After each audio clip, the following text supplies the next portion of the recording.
bett na ma parce que Barthélemy Diaz du ci coobare boppam la nekkee maire Ndakaaru yaa ngi fàttaliku bi ñuy dem élection yi moom Barthélemy Diaz ak doomu ndeyam ñu meloon nu mburu ak soow ba ñoom sax ak njaboot gi yëpp ñu naan tey bu nekkee maire Dakar yàlla ak ñoom la bu ñu wëlbatikoo ba yàlla def ñu àgg ci boppu réew mi ginnaaw métit ak jafe-jafe yi ñu jànkoontoog yëpp ba indi way woo nga xam ne tey jii àdduna bi yëpp ñu ngi koy way naan jubal jubbanti defe naa ni dañ doon delloo dëgg ci Barthélemy Diaz dañ ko doon waxe démb ak bërki démb ni ko lii dañ ko def pour nasaxal la pour nangu maire Dakar sa loxo te du dëgg du yoon daañ ko xeex daañ ci ànd ak yow xeex ma jàpp ne nit mënul jëmbat lu baax démb tey mu bëgg ko yàq nit du def lu baax démb tey mu bëgg ko yàq li ma gis nii dafa mel ni defante la dafa mel ni règlement de compte la parce que boo xoolee mbir mi yëpp kenn koo xam ne ñoo bokk commune moo dem ca préfecture bind kayit pour ñu wàcc ko dafa mel ni ki ñaan mais Sénégal waroon na weesu fii ak lu ñu jànkamtoog yow ak jafe-jafe yi xew ci réew mi yëpp au lieu que ñu takk suñu ndigg ànd bokk ndey bokk baay jéem a jàmmarloo jafe-jafe yi ci réew mi mais ñuy defante ay nit tey kii ëllëg kaa loolu du indi jàmm ci réew mi du indi yokkute ci réew mi man de sama xel mi ngi bëgg tey wax dëgg yàlla bu fekkee ni politique mooy lii politique dara jaratu ko mbirum yoon duma ci sori mais li ma ci mën a wax rek am na ñoo xam ni seen xam-xam màcc na ci yoon defe naa la ñu war a def daal leen wax ñu def ko xool ban taxawaay la ñu war a am mais lii ginnaaw Barthélemy Diaz ak kuréel gi mu bokk di taxaw Sénégal képp kuy sénégalais tant au niveau national international waraloo ko rafetlu nga ko ñaawlu war nga wax war nga def ba lii ñu mën ko bañ a seetaan surtout que ñu ngi li def ci mandat wu maire yi ñaari at la mais lii lu ko fi jar en tout cas tey c'est une journée sombre des collectivités territoriales c'est que li ñu bëgg def Barthélemy Diaz dëppoowul ak xel dëppoowul ak doomu aadama dëppoowul ak yoon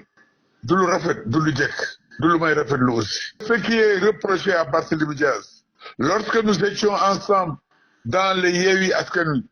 et bien avant il y avait des relations intimes entre Barthélemy Diaz et l'actuel Premier ministre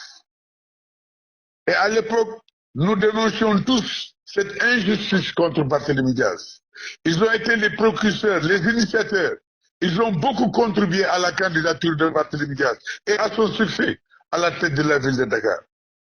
Mais ce que nous avons semé hier, parce que nous étions ensemble, c'est pas parce qu'aujourd'hui, on a des divergences qu'on veut déterrer et détruire tout le bien qu'on a fait hier. Ce qui s'est passé aujourd'hui ressemble à un règlement de compte.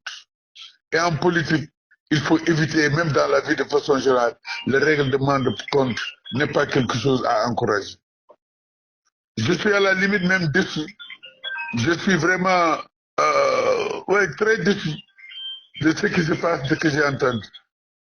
La politique, c'est l'élégance. C'est certes, c'est pas la morale. Mais la morale, il joue un rôle extrêmement important. Il faut qu'on se départisse de nos contingences partisanes et qu'on se mette au service du pays et des populations du Sénégal, qui souffrent encore. Ce que nous avons promis aux populations, c'est ensemble, dans la paix et dans la stabilité, que nous trouverons ces solutions-là. Mais c'est pas dans la division, c'est pas dans l'acharnement que nous pourrons véritablement mettre fin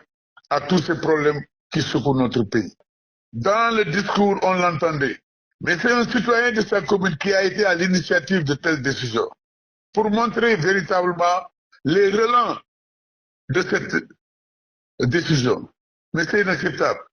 Je ne suis pas juriste, je ne suis pas spécial, je ne veux pas m'aventurer dans des domaines dont je ne suis pas vraiment spécialiste. Mais les juges, les avocats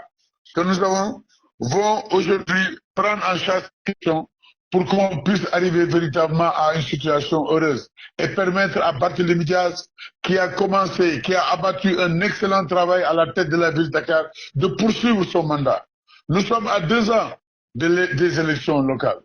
Mais pourquoi ne pas le laisser terminer son mandat